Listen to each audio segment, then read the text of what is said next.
Sanibona, sanibona guys, welcome back to enye video. Ngiyabonga kakhulu ukuthi ungene. Thank you very much. And ngicela please is subscribe, like video, share video as well as ukubuka ama ads, okay? So now guys, asingene odabeni kaXolani Khumalo. Like sengike ngakhuluma ngoXolani Khumalo before.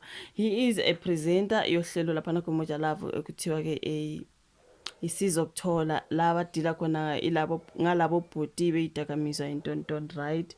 So ke yeah, sambona uXolani, you guys, he now is a member of Action SA.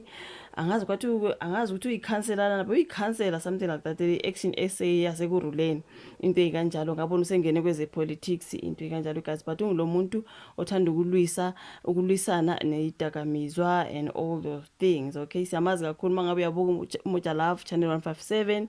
Yeah, kunohlelo lapha ukuthi isizokuthola kwake lwa representwa ngolokungana Xolani Maphanga as well. Nayo Xolani Khumalo ke you guys basuke nje belanda laba bantu ukuthiwa badayisa idakamizwa beyodila nabo nje ngendlela abadila nabo ngakhona, whatever bafike bethi sinikeze lezo idakamizwa or else uyazikhipha into ekanjalo nje you guys, ukuzama nje ukulwisana nobugebengu nokushushumbiswa kwezidakamizwa ezweni nayo yonke into nje you guys, ngoba lokho kuhlukumeza umphakathi nezingane into ekanjalo. So na manje kulolu daba lana utsho netrend namhlanje Xolani guys kuthiwa ke kuye kwabulawa omunye waseNigeria. Mangabe uyakhumbula kulolunye udaba lo omunye ubaba ngazi wathi umkhongolisi noma wayengwase Russia yena kwathi oXolani babeyo shooter khona. Mangithi babeyo shooter angisho to shoot ngesibhamu you guys, like ukushoota uhlelo, right? Lwabo lolesizokuthola belanda nje lo bhuti kumhlambe angithi lo baba owayisolwa ngokuthi udila ngedakamizwa. Asakwazi kwabe ngumkhongolisi noma ngumRussia noma ngumNigeria, something like that you guys. Should bafika lapho ke basebenza ngendlela abayenza ngakhona, right? After that should babalwana walimala mabesho ekulimaleni kwakhe waphuthunyiswa esibhedlela wase uyashona kwathiwa uXolani Khumalo bayo attack umuntu wedakamizwa abathi babasuka lapho washona kwaxekwa bona uXolani wavulela icala uXolani Khumalo you guys ngalolo daba lolo. So lolu sekungolwesibili uXolani ebhekana nalesimo you guys ukuthi ube khona lapha kuye kwashona omunye owaseNigeria. So yeah, ngibonile nje namhlanje ukuthi uXolani Khumalo was there where this DRUG guy was murdered what. So ngizwelana naye kakhulu bafethu ngoba uhlelo alwenzayo ne ukudila nabantu beyidakamizwa, it cannot be easy. Mangabe uyazi you guys, mangabe uyayibuka iMadlanga Commission, ad hoc committee na yonke into yama politicians namaphoyisa nokusebenzisana nabo idakamizweni, if you know you know. I don't have to go into all that stuff, okay? I don't have to go there because I don't have to name anyone or whatsoever. Ingakho ugcine senyeka le channel yami Phileni Political Matters ngendaba zokuthi uthanda ukuba mesinyana. I was like, Philila, no, you know what I mean.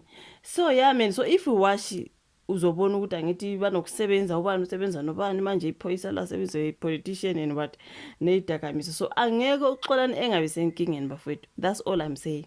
As long as edila nendaba eyidakamizeni or ezama ukwenza ukubulungiswa na yonke into, angeke angahlangabezani nenkinga. Khona manje sokuyabatshwaza ukuthi Xolani Khumalo this guy uyobulala umuntu emhlambeni noma mhlambeni engambulalanga nje umuntu, sokuyovele, you know what I mean.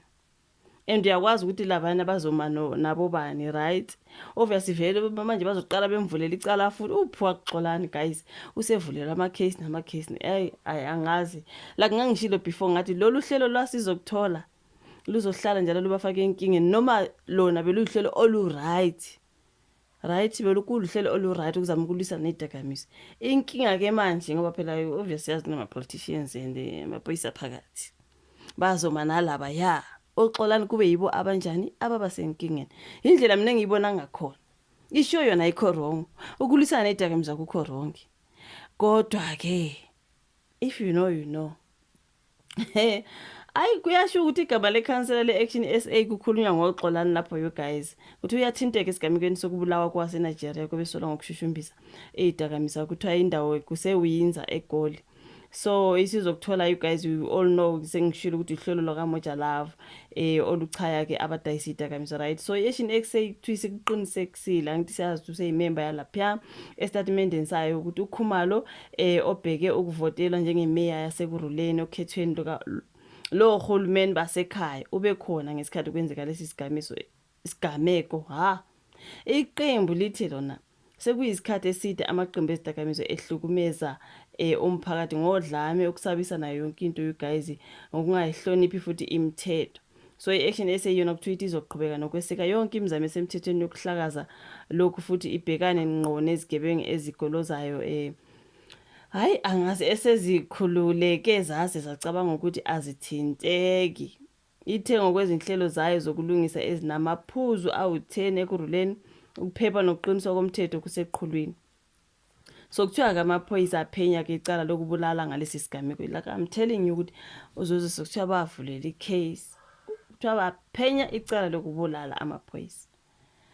Hayi uKhumalo kuthiwa kaqali you guys ukuthinteka esigamekweni okufa khona umuntu-ke ngo-2023 mangabe uyacabanga I did touch that story.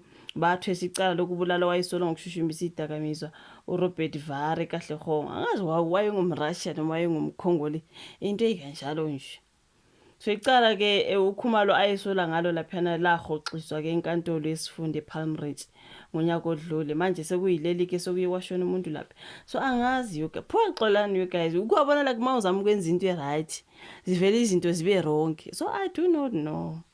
Pho xolani ngizozama ukuthi ngiqhubeke ndulandelela lolu daba you guys. Kuthi ube khona laphana njengoba eseshonile-ke lo oshonile. I do not know. Pho xolani you guys. Lo msebenzi awenza wenzima guys awukho lula. Uthe ukuthi vele mhlamba kambulalanga but uye washona kumuntu singazi ukuthi bekusenziwani bekusenzakalani. Ubani uthinte abantu wangathinta abantu kodwa xolani ubukhona endaweni. You know what I mean? So kuzoba yiloko nje ukuthi xolani uKhumalo was there. So icala lizovulelwa bani yena uxolani noma kuzo yo guys like it's a whole lot. Angazi isho uvula ka comment section. Ulike i video, subscribe, share rather sibonane kwesayo. Bye.